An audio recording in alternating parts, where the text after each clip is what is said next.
for coming today. I just want to open up with prayer, and then we'll keep going forward. Heavenly Father, come to you in the precious, precious name of Jesus. We invite you to be present today, and we thank you for your presence. We thank you for all the blessings that you've given to us. And I pray that as I share my heart and what I believe is your heart to these precious sisters today, that you would give me only your words, and anything that's not from you, let it just be erased from memory. I pray that our hearts would be open and that your words would flow freely. And I pray for our protection as we come and go from this place today. I pray this in Jesus' name. Amen. Jamie. Apparently I'm not loud enough, which is something JD has never ever heard before. So I will be normal voice. Every once in a while, something comes along, a book or a message or a person that is just a game changer. And my friend Leah and I have been following a writer called Anne Boscan, and you may or may not have heard of her. She is pretty well known now for her book 1,000 Gifts. And the premise of this book basically brings together the concept of giving thanks in relation to having joy. And I felt like this concept was such a game changer for me, such a life changer. And I don't say that lightly. I really just wanted to share this with you all. And I think it may be a life changer for you too. And I pray you receive it that way. Many of you have heard some of my story, some tidbits here and there. I've been up here and given a little bit of the messy details. And because of that abusive, that frustrating and tumultuous childhood, I developed some habits and some traits. And I really have just lacked joy most of my life. Not to say that there weren't times where I've been happy, but I've just lacked that godly joy. And I've struggled with it. And now,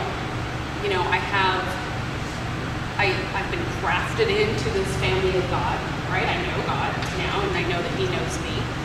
I have a great house, a great husband, I have a house full of kids, and I have a job, and all these different things. But for a very long time, I have struggled with joy still.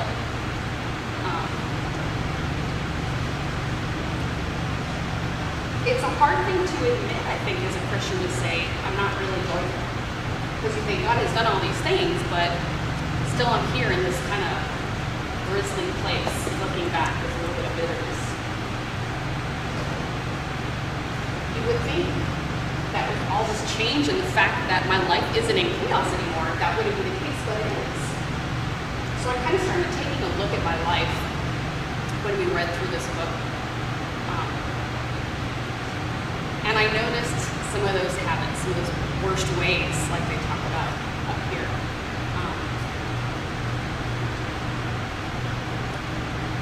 I noticed that I just rush around and I don't take a break. I go from thing to thing to thing to thing, hoping that it will make me happy, make me full of joy. But I keep coming back to this place of pain, this place of bitterness. And I keep wondering, I'm in church and I feel happy and I'm praising, my hands are up and I'm doing the God thing, and where is the joy in all of this? And I really, really had to take a minute to own that, or several minutes to own that.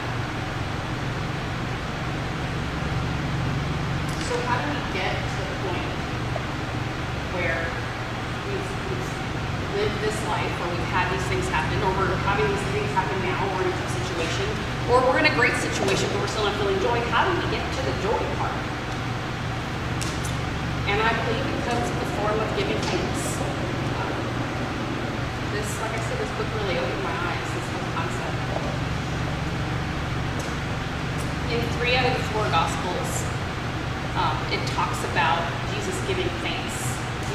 picture the Last Supper. You know,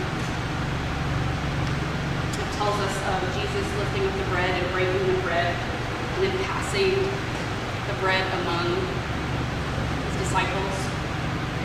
It says that he gave thanks. And the word used there is Eucharisteo. It's the word that's used 37 times in the New Testament in Greek. And this word means thanksgiving. The root word of it, Eucharisteo, root word charis, it means grace. Giving of grace, a gift. And then if you dig deeper into the word charis, there's the word chara, which is joy.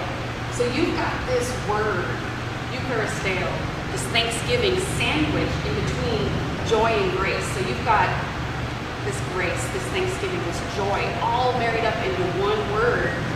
And Jesus is giving thanks at his Last Supper. It kind of blew my mind a little bit.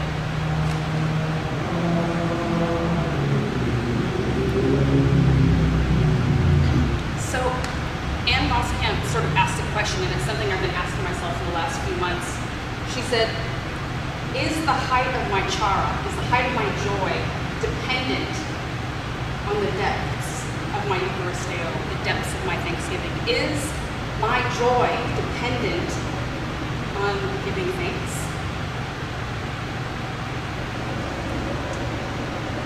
Like I said, I've searched my whole life, going from one thing to the next, looking for it. And I missed out on a lot of in-between space where I could have been having joy. You know, I set a goal, and I get to it. When I get to that goal, I go to the next goal, check off the box, and then stop to celebrate it. And I think we're leading up into this holiday season, and I know from years past, not just for myself, but from talking to other women, that we race up to Christmas. We're stressed out, we're financially stressed out, and we get to Christmas and boom, it's done. And we are exhausted. But what about all the time in between? What about taking the time and giving thanks for each of those days in between?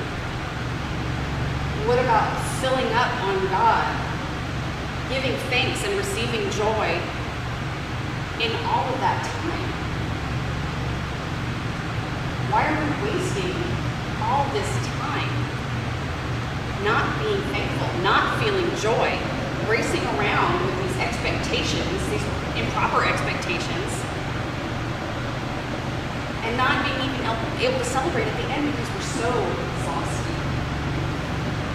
Why are we not stopping to celebrate, take the time to teach one of our daughters how to tie a bow,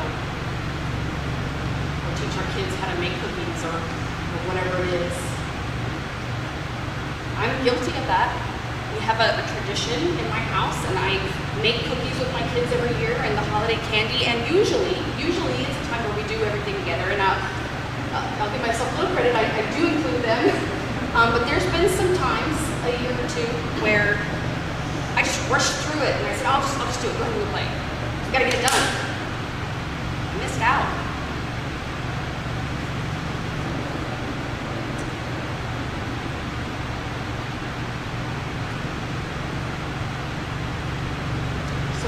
Pause to appreciate. Can we get there? Can we pause to appreciate when we get to the big celebration, that only time?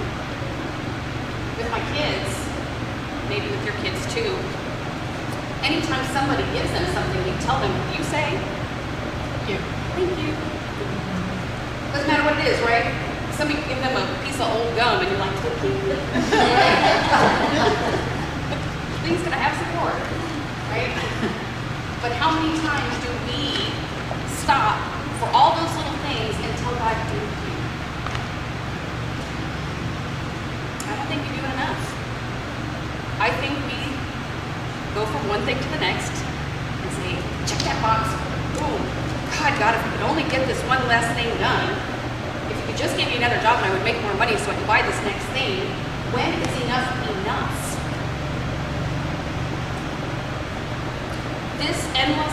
foundation of Thanksgiving, this Eucharisteo practice,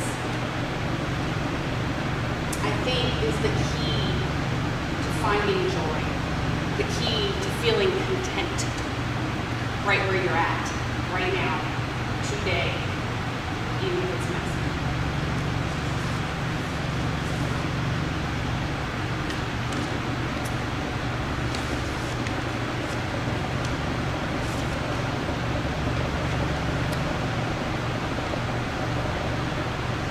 So, you might say, well, you don't know how messy my life is right now. It's really hard. It's too hard. How can I give thanks if it's this hard? And I will tell you, I hear you. I've been there. But I still believe that giving thanks is the right thing. And in her book, calls it the hard Eucharisteo. She says, the hard Eucharisteo is the hard discipline to lean into the ugly, to lean into the hard times and still be able to give thanks, to find joy, to feel the grace. She says to look for the ugly, beautiful things and count them as a blessing. She says that Thanksgiving, giving thanks to God over everything, precedes the miracle always. Now, hear that. Thanksgiving always precedes the miracle. The hard, ugly, beautiful giving of thanks. Back to that upper room, that Last Supper. Jesus was in the room with the disciples. He was in the room with the man he knew was going to betray him. Right? He knew the man that was going to betray him. And he knew that that betrayal was going to equal torture and death. And yet he took the bread as part of another meal. And he offered it up. And he gave thanks. And I wonder if I could do that. Could I sit in the room with the betrayer knowing that I would be tortured and die, break bread with them, and offer thanks? Not just thank you, but thank you for this meal that will lead to a miracle. But to get to that miracle, I have to give thanks for this hard, messy, ugly thing. He gave Eucharisteo, the grace, thanksgiving, joy to God. And I want us sisters to partake of that today as part of this. I'm going to ask you to come up here in a minute, and we're going to take communion, just us. And I want to do it in unison, so don't take it until we're all ready. Okay? So I'll like everyone to get up.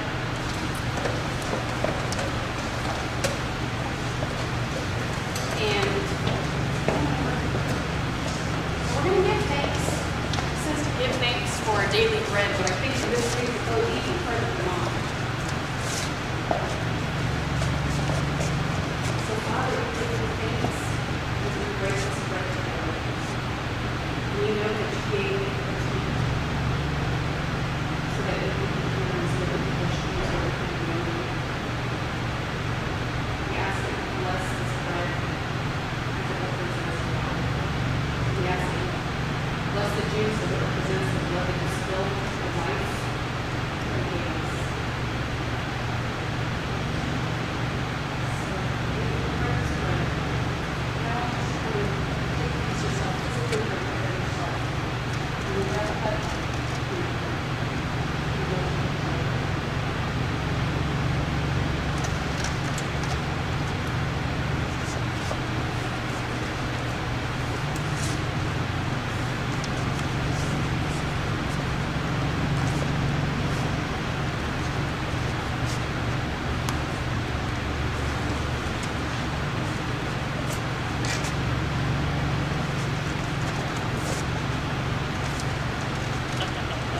I'm just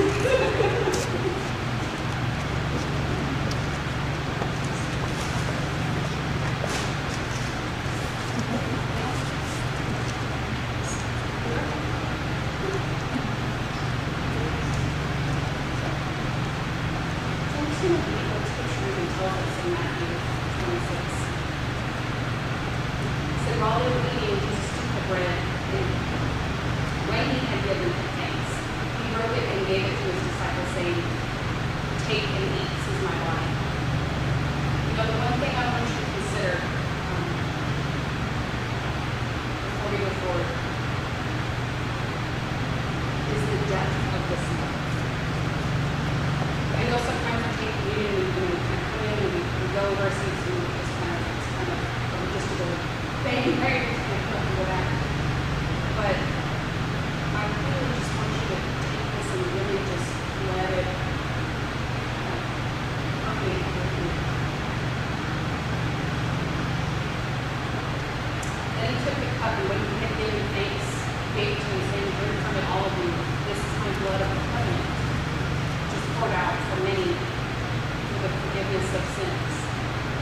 And so as you go back to your seat, I want you to ask God a prayer that I've prayed so many times, to search you and show you anything that needs forgiveness. Because we always want to come to this table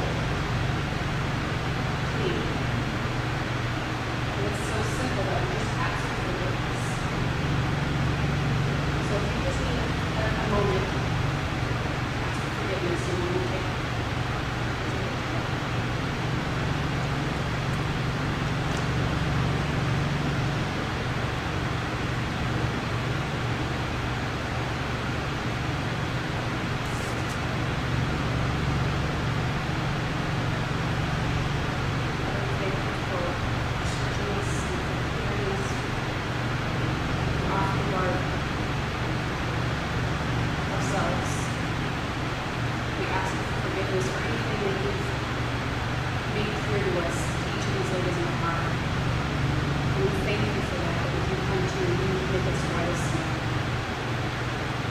So we take your body, and we take your blood, and we receive it all. And we thank you.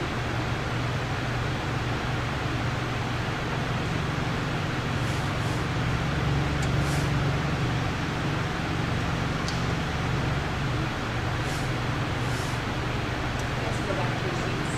And don't feel like we can't your blood in your teeth. You know, it's a funny thing.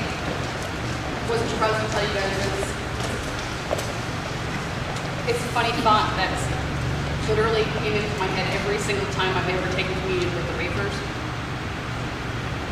The first time I thought of it, I thought I was like, really going to be in trouble. But God's just kind of funny with me, talks to me how I receive it. So every time I've taken the communion wafer, I've gotten it stuck in my teeth. And it's taken quite a while for it to get out. And I always thought how funny. I feel like I've got Jesus in my teeth, and it just won't go away, right? And I at first, like I said, I kind of felt bad about that, but over the years, because it happens every time, and I kind of snicker and I say, okay, God, I get it. You're always with me, But isn't it funny how He does stick with us, even if it is through a wafer?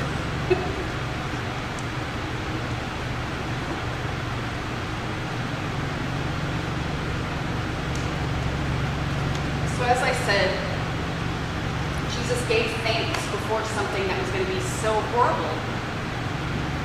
But remember, Thanksgiving always precedes the miracle. And so what He did was give thanks before the miracle, right? Because what did His death do for us? It wiped us clean. It passed us over. His death equated to us having eternal life. It took away our eternal death.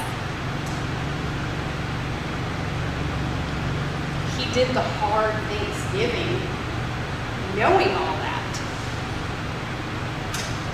So why are we having a hard time giving thanks in our situations?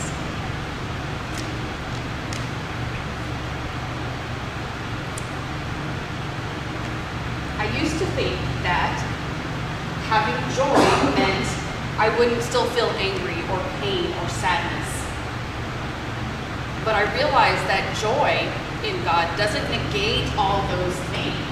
It transcends it. It covers it. It says, yeah, you feel pain right now, you feel anger, but God is still there. He has still renamed you. I'm no longer Jamie, abused daughter. Jamie with anger, Jamie with a messed up family, Jamie who struggles with depression and all of those things. I still do struggle with those things, but I'm finding my joy in spite of those things. And that's an amazing thing. And so I ask you, in your life, can you give thanks? Can you see those ugly, beautiful things and still give God thanks in that moment and look for a chance to say thank you, even if it's not really what you asked for?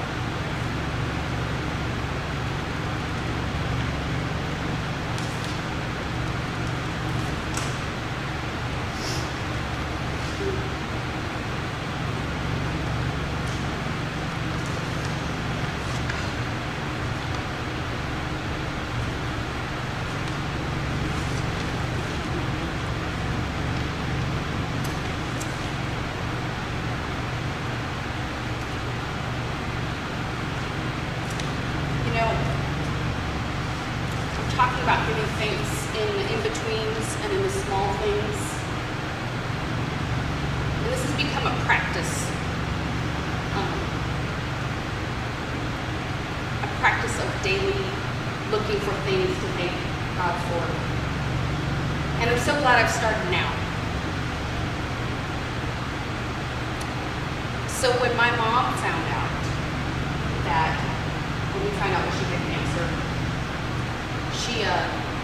they told us basically that they wouldn't be able to save her because it had spread throughout her body and that it was too aggressive. They basically said, we can try and extend your life, right? And so she did the chemo and radiation and all of that.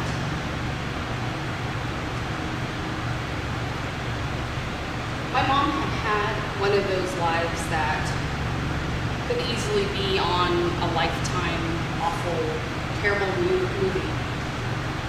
She had severe abuse by so many people. And she had a lot of bad things happen in her life. And while she did know God, she didn't know His joy. She was angry and she was bitter. And she was always on that path that I feel like I've been on, that if I could just lose 50 pounds, if I could just get out of debt, if I could just do these things, I will finally be happy.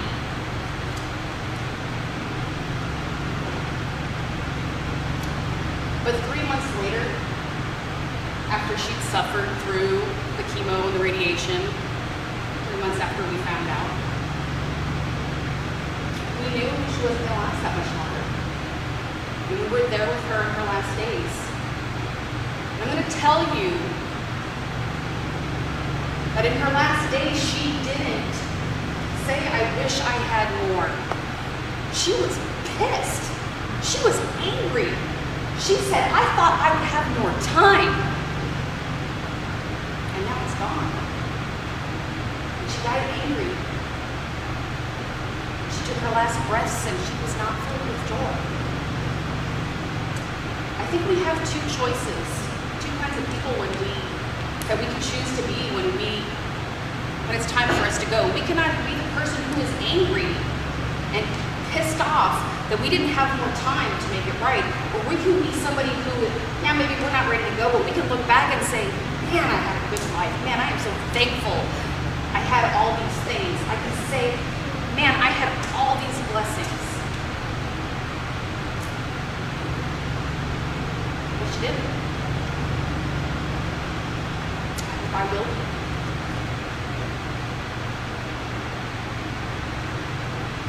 What I want you to do, just for a moment, is I want you to exhale completely and don't breathe in.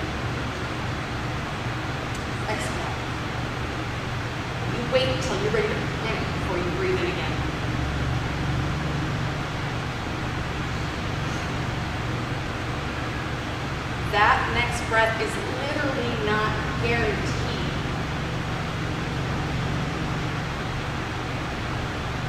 That next breath is something that we should be giving thanks for right now because we have been allowed to take yet another breath.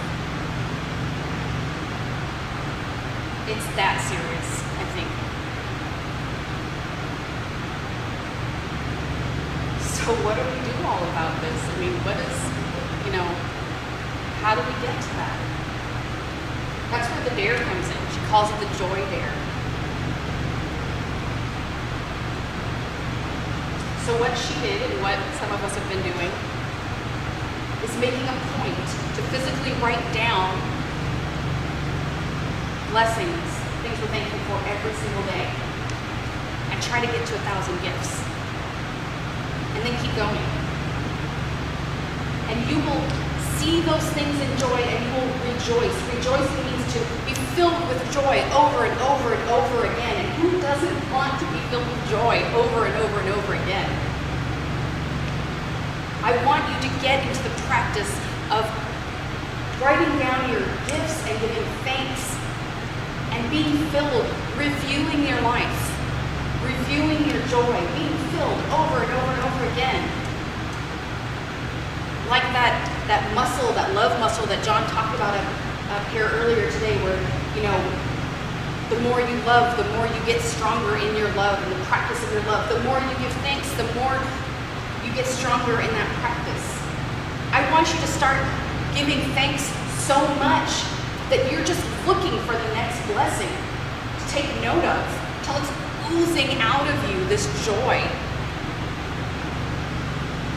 I want you to slow down and take a breath. I want you to see in this Christmas season the kids laughing and getting in the way and making a mess. I want you to breathe in the sense. I want you to take a moment with God and give thanks in the candlelight.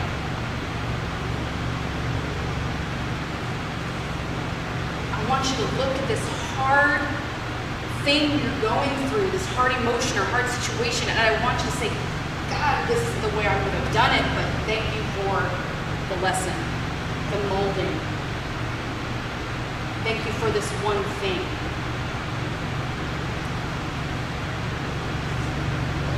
I truly believe that this practice will change your life, because I'll tell you what, it's changing mine.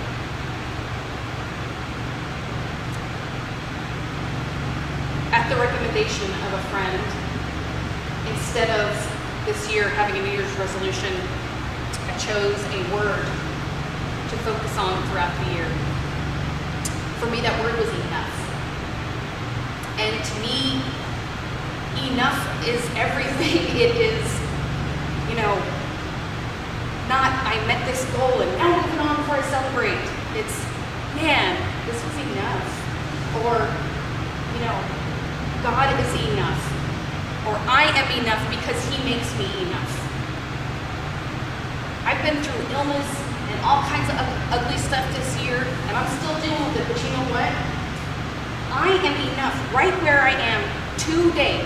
Not when I lose the weight, not when I feel better, not when I get a job that I love, not when I'm doing everything I think that is my passion, not when my kids quit screaming at each other, not when my husband finally starts coming to church.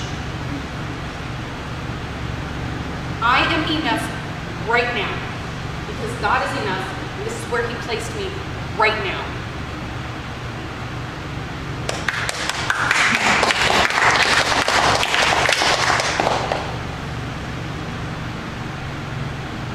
So I'm almost coming to the end of my season of needing to find the enough. And I didn't find it completely until I started reading this book, until I started practicing. In the book, she says something about this romance, this love with God, and I thought about it because she says, how can we feel enough? How can we not feel ugly and dirty and just not enough? How can we feel anything more than that when He is so great? But He says changed your name to beloved. He says, I am your love.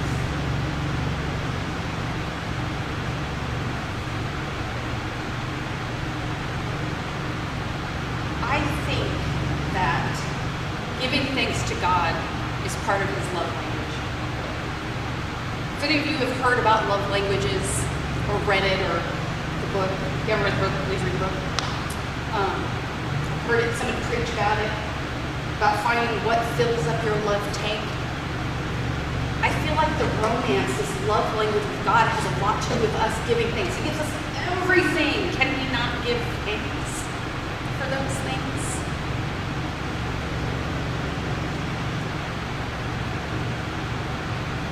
I hope that you won't leave here unchanged. I hope that you will look in your situation, in your daily life. I hope that you will get a little notepad, nothing fancy, and you'll start writing down your daily blessings. I hope that you will start to tell God how grateful you are, because he is that good and he is our enough. And out of that, you will start feeling joy. You will start finding that you can slow down just a little bit.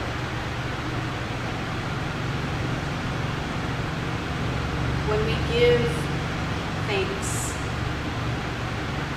to our friends at our table, to our significant other, to our friends, to our everything, to God, we get filled back up with love. We get filled back up with joy. And I really want that for you. Because it's pretty cool. I didn't know I could feel like that. So when you leave today, I hope that you will start this practice. I don't know if I've adequately expressed all the goodness that came out of this book, and I would encourage you to read it. But even if you don't, start writing your 1,000 gifts and keep going. It's like an infusion of love. It's an infusion of joy. I really thank you guys for coming today. And I hope